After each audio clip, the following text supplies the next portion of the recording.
I got a theory. Is the word Akata a mystery? Do we really know the history? I'm Nigerian, born in America. So this is 5 minutes with an Akata? Well, yeah, my people, black people, good people, all peoples. We are in season 3, where I speak with folks from different African countries, and today I speak with Angela Njab.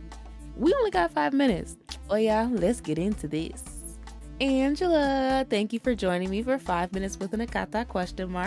Hey, Iyore, it's my absolute pleasure. Okay, so what is your background or ethnicity, where you were born and raised, kind of how you identify in terms of ethnicity? That's a really good question. I'm Cameroonian, born in Cameroon, and I came to the US when I was 13. I am a naturalized citizen, so there is that sense of two-ness when I find myself in rooms where I feel like I have to speak like this, and other rooms like, hey, my friend. But I define myself as a black woman. I love that. Now, I know the answer to this question.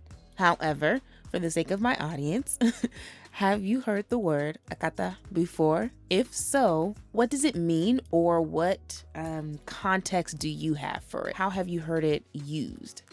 Yes, of course, I've heard the word Akata.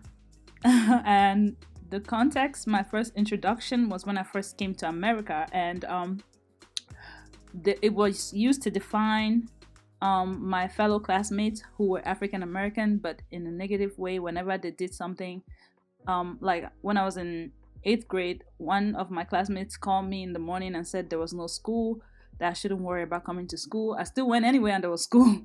So my mom was like, that Akata wants you to miss class. So wicked. So it was used in a negative connotation. And also when I heard my family would get together, they will use it to define, and every context that they'll use the word Akata, it was used in a negative connotation.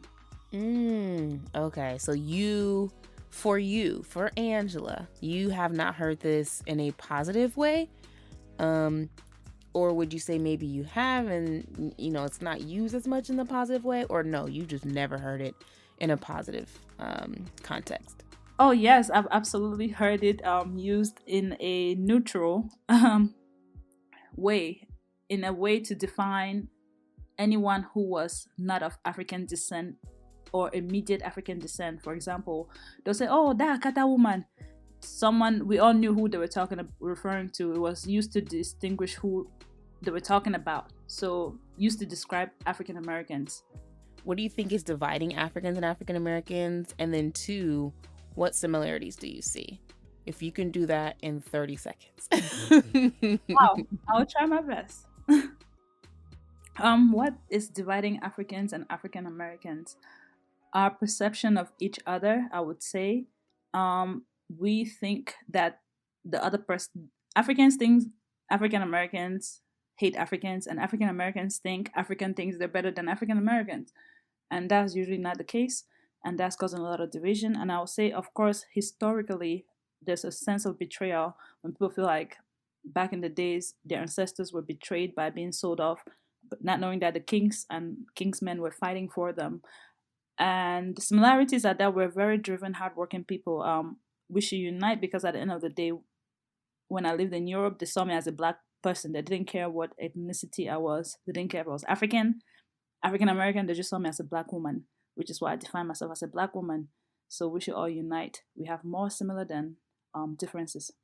Oh my goodness, that was very well. That was very well said. That was really good. I love that you tied it back to what you spoke to earlier, which is, this is why you define yourself as a black woman. I love that.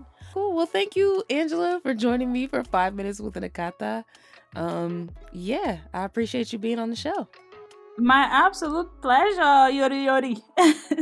Maybe you know the true definition of Akata. If so, let me know.